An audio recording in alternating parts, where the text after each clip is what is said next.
Hello, imagine a world where children and young people are free from sexual exploitation and abuse. Let's get to know more when I get back.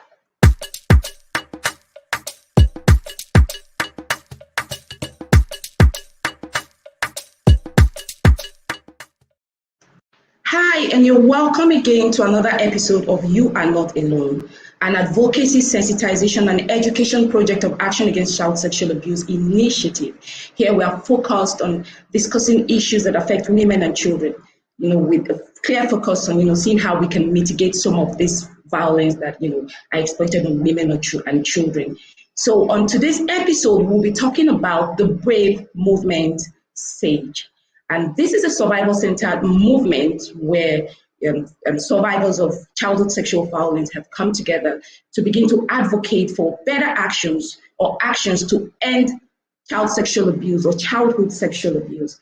Now, for my audience, if you're viewing from Facebook or Twitter or LinkedIn, please feel free to, let us know where you're viewing from, and also feel free to let us, as we talk, your suggestions, let us know your comments, and especially prepare your questions for the question session too.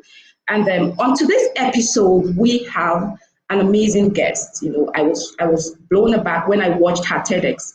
Now, she is one of the pioneer members of the first 15 members of the Brave Movement, and she's also a therapist, and she's the founder CEO of the Mutiara Healings. I'd like you all to welcome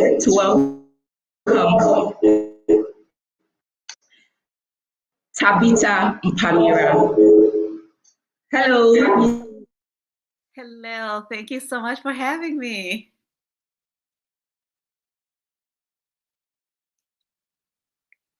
I cannot hear you.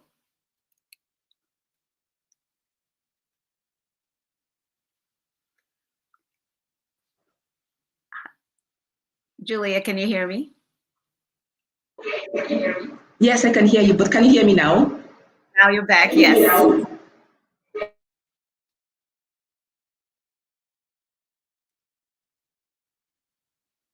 Oh, you're muted. It says you're muted on my side, so I cannot. Can you hear me right now?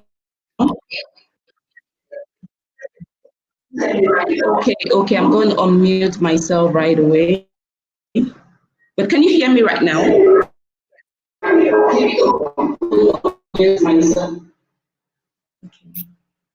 You are back. Hello, can you hear me now? I can hear you. Hello? Great, finally. Okay, that's great. And we just checked this out just a while ago. I'm just surprised, that's network. That's how it works. So thank you so much, Tabitha. I'm so happy to really be talking with you.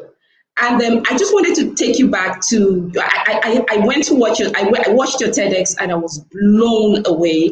And I just wanted to share with you some parts that I really felt, it was very personal to me, because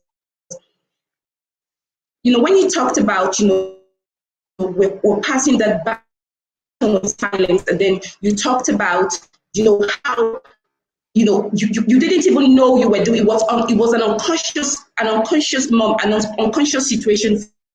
But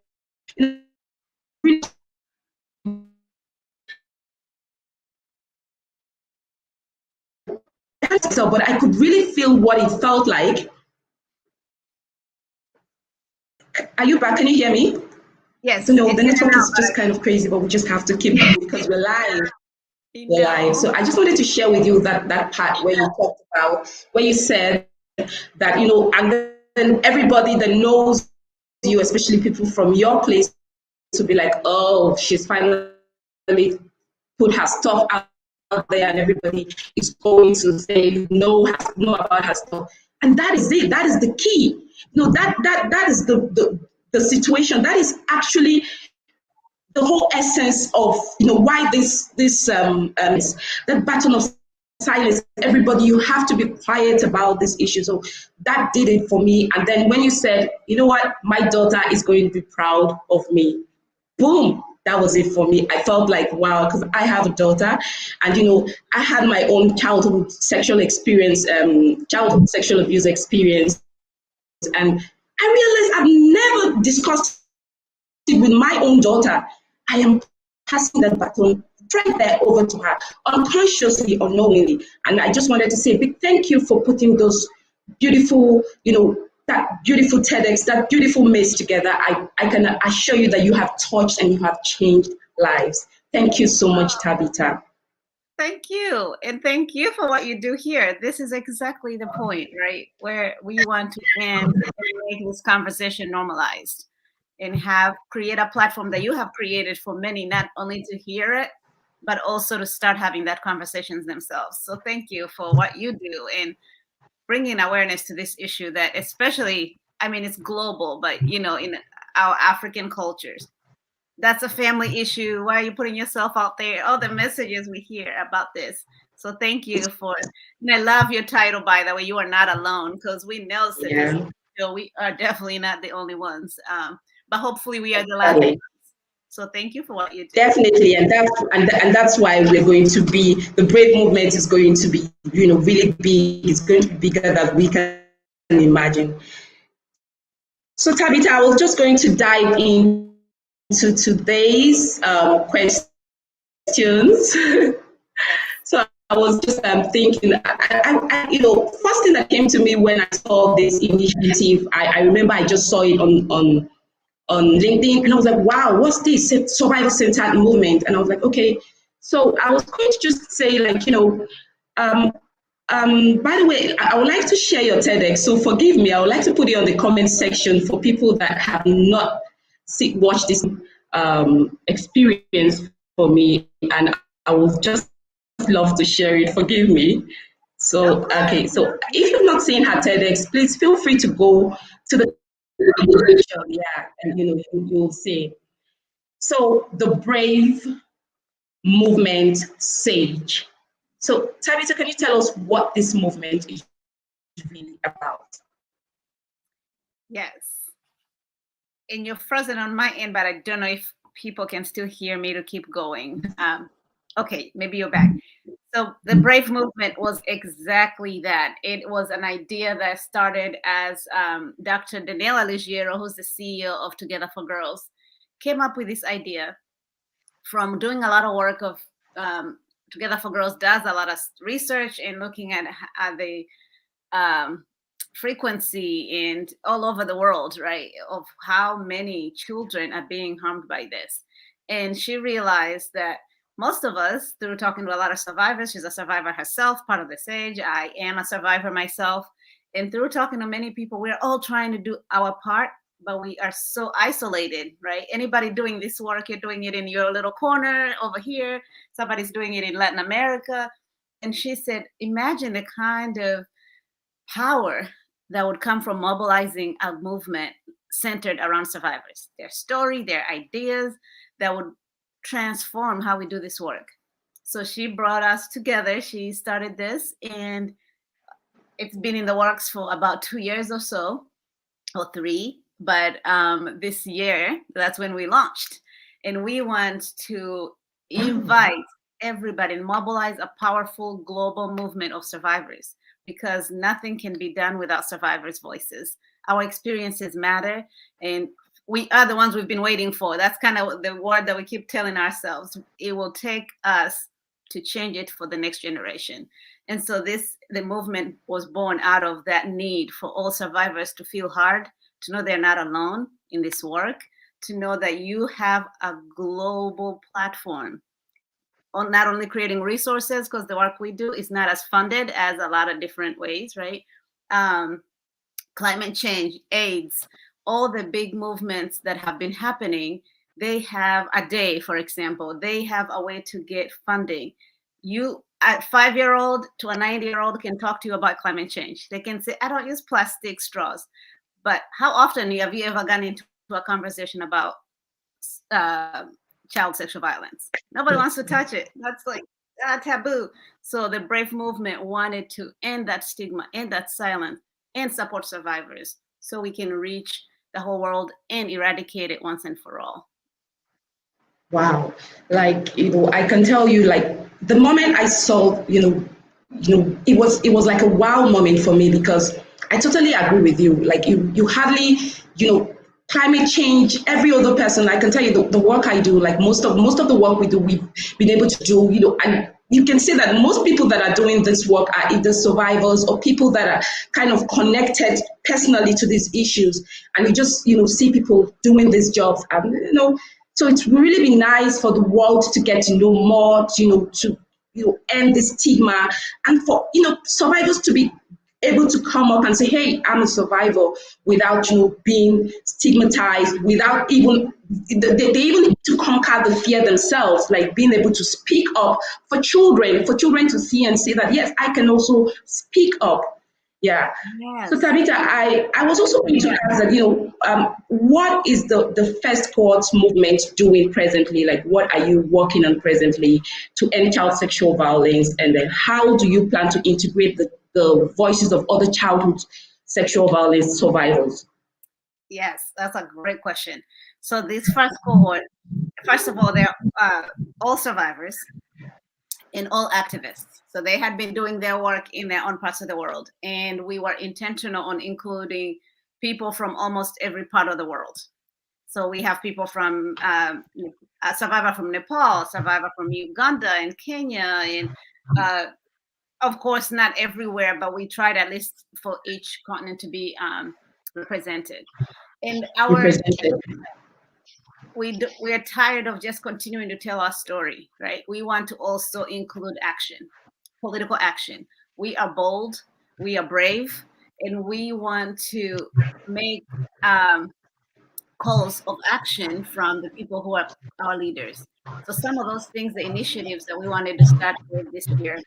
One, we want to mobilize billions, our pillars of prevention, healing, and justice. So all this work every day, we only getting pennies on the dollar on how to do this work.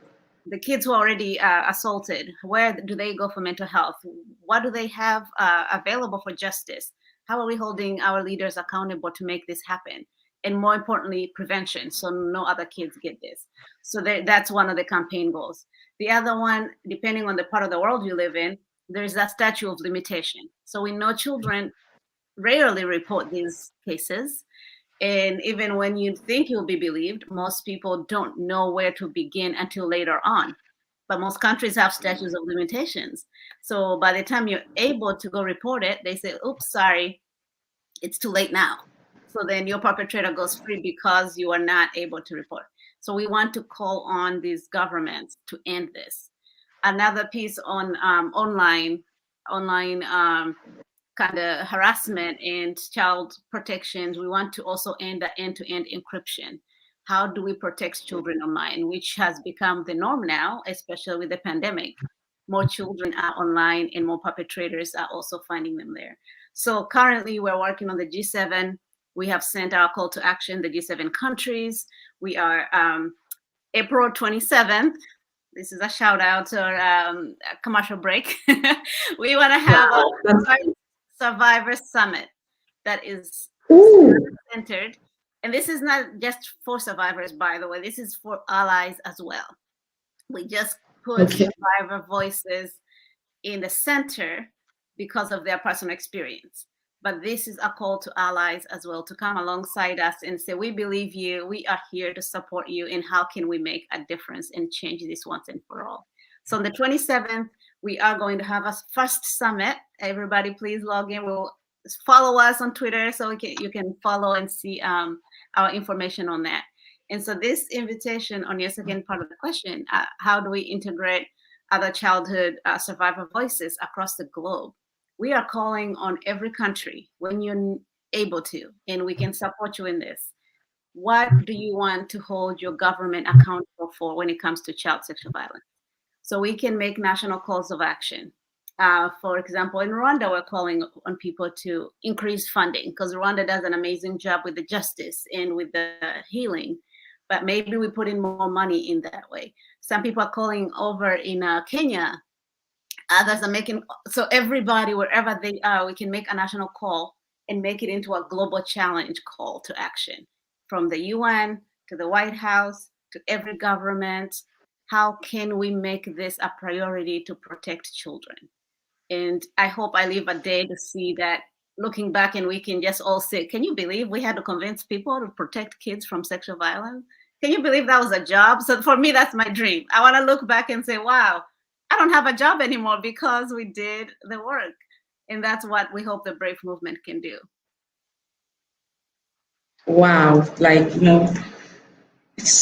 I'm really so excited I'm having this conversation with you because, it's well, I'm really excited. I'm getting really emotional. Like, so I was going to also ask, what is the reception like so far?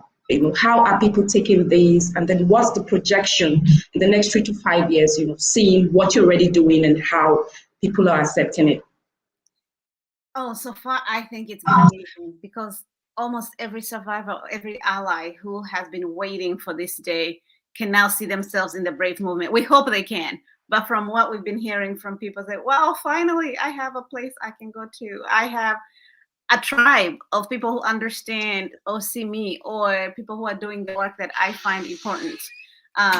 So far, and of course, we've just launched. We launched in February, so we are very new in the public eye. And one piece that I didn't touch on how others can join us or get involved. We also have survivor-led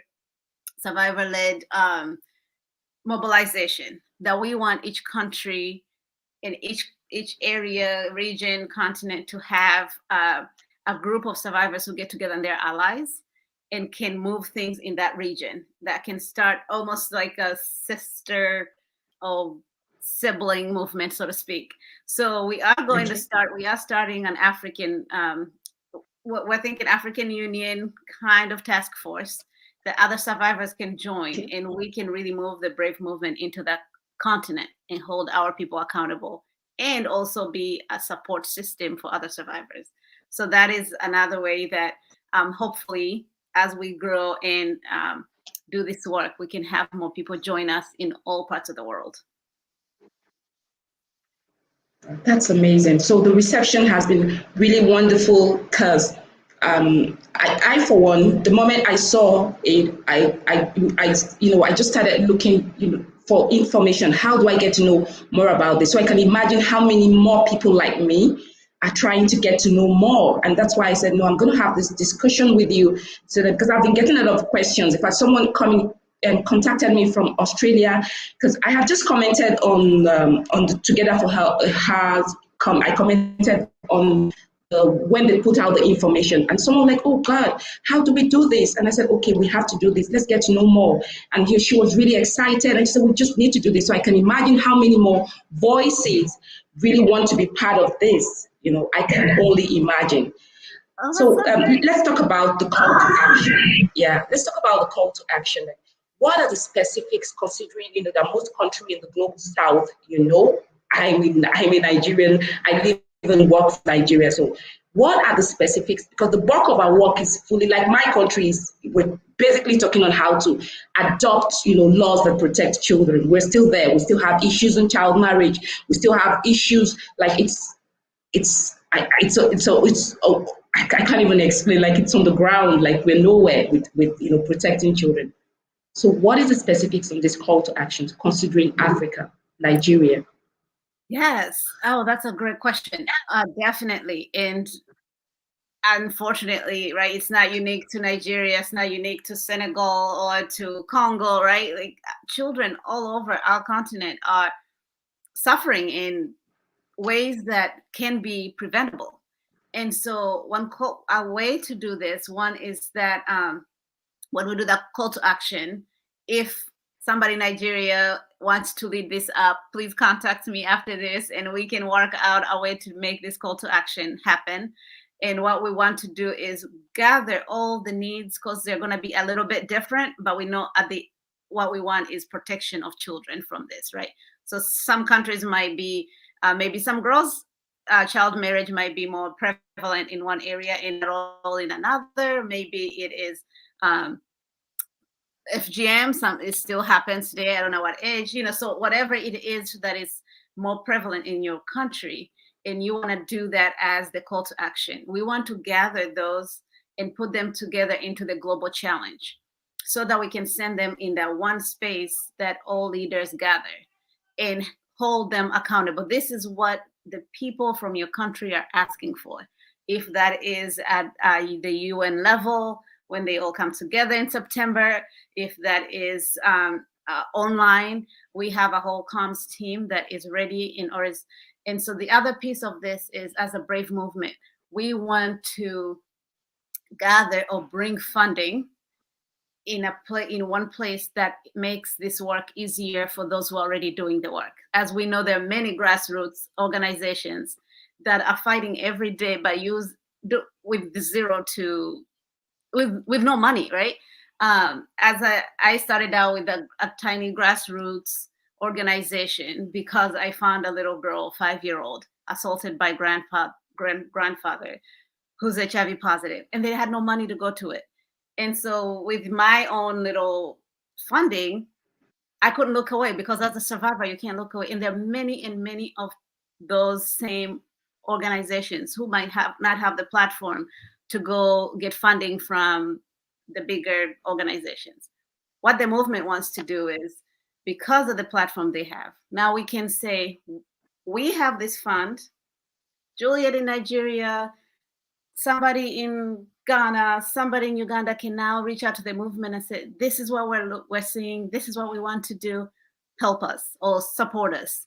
And we can all bring our voices together, our resources together to support the people doing the work, but also to amplify those voices on a global scale until we really eradicate it for each child. Because a child in Australia suffering means a child in US can be free. Until all children equally across the globe can be safe and free from sexual violence, we are willing to do what it takes to bring those voices where it matters and provide the resources to eradicate it once and for all. This is such an amazing, I'm happy that they put into context that, most of this work done, it's not funded. It's not like HIV, like you said. It's not like malaria. I mean, I've worked in the HIV project. I've worked in a malaria project. I know how heavily funded this kind of projects are in Africa. But, I can barely count the number of organizations that are big, working on child sexual abuse. I could count like 3 or 4 of them in Nigeria that are big. The rest are like grassroots people struggling to make an impact, Yeah. So, That's so true. Most definitely. And we have survivors continually telling their story, re-triggering themselves just to get people to understand. Just hear us. This is really important. And we see that this issue affects children and into adulthood all across, right? They can be healthy, mental health is affected, physical health is affected, education is affected. So we can fund all these things all we want, but if we're not protecting them at a young age with such a traumatic event, none of this is going to matter. We'll continually throw money at issues, but not the core of it all. Wow, that's so true. So, Tabitha, I think we've really talked so much about this. So let's just see if we have questions. Let me see if we have questions. Let me check the comment section. Sure. And if we don't have questions, I know that, okay, we don't seem to have questions here. Okay, that's great. Okay, across everywhere. But, at least I'm happy that we have the recording. Yes. And then, of course, a lot of people can, go back and listen to this recording and, understand. For people that have been asking me, what are the actions about? How do we do this call to action? So from what I understand from you, what we have to do is to connect regionally, connect continentally to the call to action. So we connect to people working in our continent, and then we can work with that, right? Correct. So if you go to bravemovement.org, there should be a place where you can put an info.com, and you can send an email to our comms team with, I would like to be part of a national call to action, or I would want to learn more. And we will schedule a call with whoever that is who's interested, and walk them through what they need to do to make that call to action, or to join a task force for whatever region they're in. So that would be the easiest, quickest way to reach us on how to be involved. Get to bravemovement.org and send a quick email to how you want to participate in this. And another part about that website, we have a specific part of there where we give this do's and don'ts of some sort, because a lot of people don't know what to do. So if you're a survivor who has gone through this, you don't know where to begin, you can go and get a quick guideline on how to talk to someone about what has happened to you, or your parent on adults. You can also go on there and see how do you listen and support someone when they tell you about their story, so you do not stigmatize or add on to the trauma that they've experienced. So we also have a few resources on our website to support those who are going through it. Wow, that's really, really great.